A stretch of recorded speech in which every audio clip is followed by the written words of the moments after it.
British সাবেক মন্ত্রী tulip Siddique কড়া চিঠি পাঠিয়েছেন বাংলাদেশের অন্তর্বর্তী সরকার প্রধান উপদেষ্টা ডক্টর মোহাম্মদ ইউনূস এবং দেশটির দুর্নীতি দমন কমিশন বা দুদকের চেয়ারম্যানের কাছে। চিঠিতে তিনি অভিযোগ করেছেন অধ্যাপক মোহাম্মদ ইউনূস ও দুদক ব্রিটিশ রাজনীতিতে হস্তক্ষেপের চেষ্টা করছেন। 23শে জুন ইউনূস ও দুদক বরাবর পাঠানো এক উকিল নোটিশে তিনি বলেছেন তার সুনাম ক্ষুণ্ণ করাই তাদের উদ্দেশ্য। সাম্প্রতিক সময়ে টিউলিপের বিরুদ্ধে বাংলাদেশ সরকারের অভিযোগ, সাক্ষাতের জন্য অধ্যাপক ইউনূসকে চিঠি দেয়া এবং তাতে রাজি না হওয়ার প্রেক্ষাপটে সবশেষ এই নোটিশ পাঠানোর বিষয়টিকে আবারও আলোচনায় নিয়ে এলো। তবে এই প্রথমবারের মতো টিউলিপ সিদ্দিক বাংলাদেশের অন্তর্বর্তী সরকারের বিরুদ্ধে ব্রিটিশ রাজনীতিতে হস্তক্ষেপের মতো গুরুতর অভিযোগ আনলেন। সম্প্রতি ডক্টর ইউনূস তার লন্ডন সফরে ব্রিটিশ প্রধানমন্ত্রীর সাক্ষাৎ পেতে ব্যর্থ হওয়ার পর কেয়ার স্টারমারের ঘনিষ্ঠ টিউলিপের কাছ থেকে এমন গুরুতর অভিযোগ বিষয়টিকে দুই দেশের সম্পর্কের মার প্যাচে কতটা জটিল করে তোলে সেটি এখন ভাবনার বিষয় হয়ে দাঁড়িয়েছে। যুক্তরাজ্য ভিত্তিক আইনি প্রতিষ্ঠান স্টেফেনসন হারুট এলএলপির মাধ্যমে উকিল নোটিশটি পাঠিয়েছেন টিউলিপ সিদ্দিক। 3 পৃষ্ঠা লম্বা একটি চিঠিতে টিউলিপ আগের কোনো চিঠির জবাব না পাওয়ায় অন্তর্বর্তী সরকারের সমালোচনা করেছেন। চিঠিতে টিউলিপের পক্ষ থেকে বলা হয়েছে ডক্টর মোহাম্মদ ইউনূস এবং দুদকের উদ্দেশ্য হলো তার সুনাম ক্ষুণ্ণ করা। চিঠিতে বলা হয়েছে যুক্তরাজ্যের রাজনীতিতে হস্তক্ষেপ করা, বিশেষ করে তার নিজ নির্বাচনী এলাকা, তার রাজনৈতিক দল এবং দেশ সেবার কাজে বিঘ্ন ঘটাতে তারা এসব অভিযোগ তুলেছেন, যা কোনোভাবেই গ্রহণযোগ্য নয়। গত বছরের 5 আগস্ট আওয়ামী লীগ নেতৃত্বাধীন সরকার পতনের পর শেখ হাসিনা ও তার পরিবারের বিরুদ্ধে একের পর এক মামলা করে দুদক। কোনো মামলায় তার ভাগ্নি ব্রিটিশ এমপি টিউলিপের নামও রয়েছে। এসব মামলার বিষয়ে দুদক ও টিউলিপের মধ্যে শুরু থেকেই চিঠি চালাচালি চলছে। তবে টিউলিপের অভিযোগ মোহাম্মদ ইউনূস বা দুদক এখনো পর্যন্ত তার কোনো চিঠির জবাব দেয়নি। 23শে জুনের চিঠিতে টিউলিপ সিদ্দিক বলেছেন গত 18ই মার্চ এবং 15ই এপ্রিল দুদক চেয়ারম্যান ও কমিশনারদের চিঠি পাঠিয়েছিলেন তিনি। এরপর 4 জুন একটি চিঠি পাঠানো হয় প্রধান উপদেষ্টা ডক্টর মোহাম্মদ ইউনূসকে। নোটিশে স্টিফেনসন হারুট বলছে এখনো তারা কিংবা টিউলিপ সিদ্দিক কোনো চিঠির জবাব পায়নি। টিউলিপের পক্ষ থেকে এই আইনি প্রতিষ্ঠান দাবি করেছে, চিঠিতে স্পষ্ট বলা হয়েছে টিউলিপ সিদ্দিক একটি পরিকল্পিত প্রচারণার শিকার, যার নেপথ্যে রয়েছেন প্রধান উপদেষ্টা ও দুদক। আমাদের চিঠিপত্রে এটা দেখিয়েছি কেন টিউলিপের বিরুদ্ধে ওঠা প্রতিটি অভিযোগ অসত্য। গত 9 জুন 4 দিনের সফরে যুক্তরাজ্যে যান প্রধান উপদেষ্টা মোহাম্মদ ইউনূস। সেই সফরের আগে ইউনূসের সাক্ষাৎ চেয়ে একটি চিঠি পাঠানোর কথা জানান টিউলিপ। চিঠিতে তিনি ইউনূসকে হাউস অব কমন্সে মধ্যাহ্নভোজ বা বিকেলের চা পানের আমন্ত্রণ জানান। প্রধান উপদেষ্টার দপ্তর সে চিঠি পাওয়ার কথা স্বীকার করলেও টিউলিপকে সাক্ষাৎ দেননি ইউনূস। সবশেষ উকিল নোটিশে ইউনূসের সাক্ষাৎ না দেওয়ার সিদ্ধান্তের সমালোচনাও করা হয়। নোটিশটিতে বলা হয়েছে ইউনূসের লন্ডন সফরের কথা শুনে টিউলিপ তার সঙ্গে সাক্ষাতের উদ্যোগ নেন। তিনি দুদকের অভিযোগের বিষয়ে ডক্টর ইউনূসের সঙ্গে আলোচনা করতে চেয়েছিলেন, কিন্তু প্রধান উপদেষ্টা দুঃখজনকভাবে টিউলিপের সেই প্রস্তাব গ্রহণে ব্যর্থ হন। বিবিসিকে দেওয়া সাক্ষাৎকারে টিউলিপের সঙ্গে দেখা না করার যে কারণ ইউনূস তুলে ধরেছেন তার সমালোচনাও করা হয়েছে নোটিশে। বলা হয় বিবিসি রেডিওর সাক্ষাৎকারে ইউনূসের কাছে সুনির্দিষ্টভাবে দুটি বিষয়ে জানতে চাওয়া হয়। প্রথমত, ব্রিটিশ প্রধানমন্ত্রীর সাক্ষাৎ না পেয়ে তিনি হতাশ কিনা। দ্বিতীয়ত, টিউলিপের সঙ্গে তিনি কেন সাক্ষাৎ করেননি এ বিষয়ে প্রধান উপদেষ্টা অবাক করার মতো অবস্থান নিয়েছিলেন। তিনি সেদিন বলেছিলেন যে এটি একটি আইনি প্রক্রিয়া এবং তিনি তাতে হস্তক্ষেপ করতে চান না। টিউলিপ মনে করেন তার সঙ্গে বসার প্রস্তাব প্রত্যাখ্যান করার দুটি কারণ থাকতে পারে। প্রথমত, টিউলিপের বিরুদ্ধে প্রধান উপদেষ্টা যেসব অভিযোগ তুলেছেন সেগুলো মিথ্যা। দ্বিতীয় কারণ তুলে ধরতে গিয়ে অধ্যাপক ইউনূসের একাধিক সাক্ষাৎকারকে উদ্ধৃত করা হয়েছে, যেগুলোতে তিনি টিউলিপের বিরুদ্ধে দুর্নীতির নানা অভিযোগ তুলেছিলেন। নোটিশে বলা হয় তাদের প্রত্যাশা ছিল যুক্তরাজ্যে নির্বাচিত একজন জনপ্রতিনিধির বিরুদ্ধে অভিযোগ তোলার আগে প্রধান উপদেষ্টা সঠিকভাবে তথ্য যাচাই বাছাই করবেন। তার এটাও মাথায় নেওয়া উচিত ছিল দুদকের পক্ষ থেকে যখন তদন্ত চলছে বলে দাবি করা হচ্ছে তখন টিউলিপকে নিয়ে প্রকাশ্যে সমালোচনা করাটা সমীচীন নয়।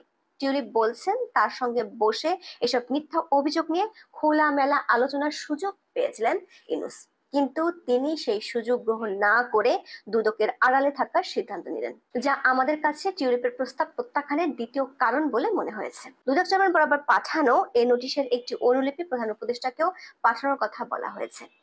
নোটিশে টিউলিপ বলেন, সার্বিক পরিস্থিতি বিবেচনায় এখন প্রধান উপদেষ্টা ও দুদকের এসব মিথ্যা প্রচারণা থেকে সরে দাঁড়ানোর সময় এসেছে। চিঠিতে বলা হয়েছে, দয়া করে এখন এটা নিশ্চিত করুন যে দুদকের তদন্ত কার্যক্রম বন্ধ হয়েছে। আমরা স্পষ্ট করে বলছি, যদি এই চিঠি এবং আমাদের আগের চিঠিগুলোর যথাযথ জবাব 30 জুনের মধ্যে না দেন, তবে টিউলিপ সিদ্দিক যুক্তিসঙ্গতভাবে বিষয়টির ইতি ঘটেছে বলে ধরে নেবেন। দর্শক, সাম্প্রতিক সময়ে বাংলাদেশের রাজনীতিতে টিউলিপ সিদ্দিকের নাম বারবার আলোচনায় আসছে। মাত্র 16 বছর বয়সে তিনি ব্রিটিশ রাজনীতিতে যোগ দিয়েছিলেন এবং 4বার ব্রিটিশ পার্লামেন্টের সদস্য নির্বাচিত হয়েছেন।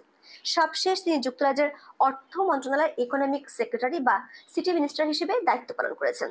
তবে তার পরিচয়ের আরেকটি গুরুত্বপূর্ণ দিক হলো, তিনি বাংলাদেশের সাবেক প্রধানমন্ত্রী শেখ হাসিনার ভাগ্নি এবং শেখ রেহানার কন্যা। এই পারিবারিক সম্পর্কই তাকে বাংলাদেশের রাজনীতিতে বিতর্কের কেন্দ্রে নিয়ে এসেছে। বিশেষ করে ডক্টর মোহাম্মদ ইউনূস সবশেষ লন্ডন সফরে গিয়ে ব্রিটিশ প্রধানমন্ত্রী কিয়ার স্টারমারের সাক্ষাতের জন্য বেশ তদবির করেছেন, কিন্তু অনেক নাটকের পর চরম অপেশাদারিত্বের কারণে শেষ পর্যন্ত দেখা গেছে স্টারমার ডক্টর ইউনূসের অনুরোধ রাখেননি। অনেকের ধারণা, কিয়ার স্টারমারের দল লেবার পার্টির এমপি টিউলিপের সাথে তার সম্পর্ক খুব ভালো। এক্ষেত্রে বিষয়টি কাজ করে থাকতে পারে, কারণ স্টারমারের সাথে সাক্ষাতের আগেই টিউলিপ ডক্টর মোহাম্মদ ইউনূসকে নিমন্ত্রণ করেছিলেন। যদিও ডক্টর ইউনূসের দপ্তর চিঠি পাওয়ার কথা স্বীকার করলেও তিনি টিউলিপের সাথে দেখা করেননি। বিবিসির কাছে দেওয়া এক সাক্ষাৎকারে ইউনূস বলেছিলেন যে এটি একটি আইনি প্রক্রিয়া এবং তিনি এতে হস্তক্ষেপ করতে চান না। ডক্টর মোহাম্মদ ইউনূসের সরকার ক্ষমতা আসার পর টিউলিপের বিরুদ্ধে বেশ কিছু অভিযোগ আনা হয়। সাম্প্রতিক অভিযোগগুলোর পর তিনি তার মন্ত্রিত্বের পদ থেকে সরে দাঁড়িয়েছিলেন। যদিও তিনি বলেছেন যে এটি তদন্তের সহায়তার জন্য। টিউলিপ নিজেই মন্ত্রীদের নৈতিক মানদণ্ড বিষয়ক উপদেষ্টা লরি ম্যাগনাসের কাছে বিষয়টি জানান। জানুয়ারি মাসে তাকে দোষমুক্ত ঘোষণা করা হয়। উপদেষ্টা টিউলিপের কোনো সম্পদ অবৈধ উপায়ে অর্জিত হয়েছে এমন কোনো প্রমাণ পাননি। তবে ম্যাগনাস বলেন যে বাংলাদেশের সঙ্গে পারিবারিক সম্পর্ক থাকায় টিউলিপের উচিত ছিল সুনাম ক্ষুণ্ণ হওয়ার ঝুঁকি সম্পর্কে আরও সচেতন থাকা। কিন্তু বাংলাদেশের দুদক অভিযোগ করেছে, টিউলিপ সিদ্দিক এবং তার পরিবারের সদস্যরা গুলশানে ইস্টার্ন হাউজিং লিমিটেডের একটি বহুতল ভবন থেকে 2টি ফ্ল্যাট অবৈধভাবে দখল করেছেন। দুদক টিউলিপ সিদ্দিকের বিরুদ্ধে আরও 3টি মামলা করেছে, যেখানে অভিযোগ করা হয়েছে তিনি পূর্বাচল নতুন শহরে নিজের মা শেখ রেহানা, ভাই রাদওয়ান মুজিব সিদ্দিক ববি এবং বোন আজমিনা সিদ্দিক রূপন্তের নামে মোট 30 কাঠা প্লট বরাদ্দ নিয়েছেন। এসব মামলায় তাকে ব্রিটিশ মন্ত্রী হিসেবে শেখ হাসিনার সরকারের উপর প্রভাব বিস্তারের অভিযোগ আনা হয়েছে।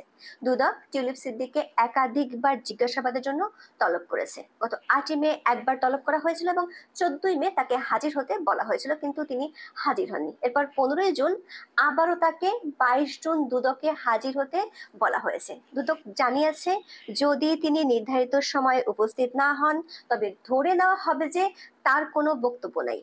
এরই মধ্যে একটি গুরুত্বপূর্ণ বিষয় হলো, ঢাকার একটি আদালত পূর্বাচলে প্লট বরাদ্দে অনিয়মের মামলায় শেখ হাসিনা, শেখ রেহানা, রাদওয়ান মুজিব সিদ্দিক ববি, টিউলিপ সিদ্দিক এবং আজমিনা সিদ্দিক রূপন্তী সহ 53 জনের বিরুদ্ধে গ্রেপ্তারি পরোয়ানা জারি করেছে।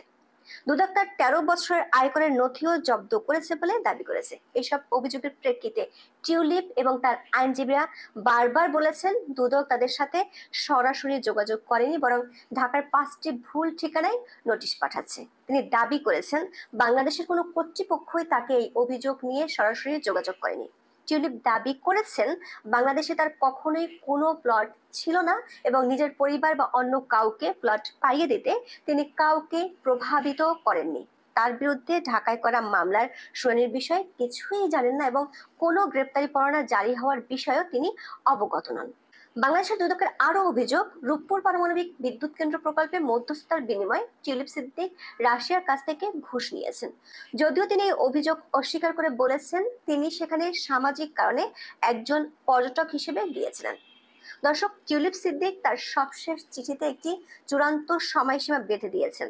যদি 30 জুনের মধ্যে এই চিঠি এবং তাদের আগের চিঠিগুলোর যথাযথ জবাব না দেওয়া হয়, তবে টিউলিপ সিদ্দিক ধরে নেবেন যে বিষয়টি ইতি ঘটেছে।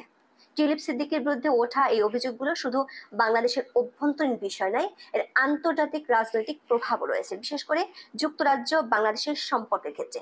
একদিকে দুদক এবং ডক্টর মোহাম্মদ ইউনূস টিউলিপের বিরুদ্ধে দুর্নীতির অভিযোগ আনছেন, অন্যদিকে টিউলিপ সিদ্দিক সব অভিযোগ অস্বীকার করে এটিকে রাজনৈতিক হয়রানি বলছেন। সবশেষে তিনি অভিযোগ করলেন ডক্টর ইউনূস ব্রিটিশ রাজনীতিতে হস্তক্ষেপ করছেন, যেটি একেবারে গুরুতর অভিযোগ। এখন দেখার বিষয় ডক্টর ইউনূস ও তার সরকার এই অভিযোগ কিভাবে মোকাবেলা করেন। এখন এ পর্যন্ত, সবাই ভালো থাকুন, সুস্থ থাকুন, নিরাপদে থাকুন। দেখা হবে। দর্শক, সম্পূর্ণ ভিডিওটি দেখলেন, আশা করি বিষয়টি বুঝতে পেরেছেন।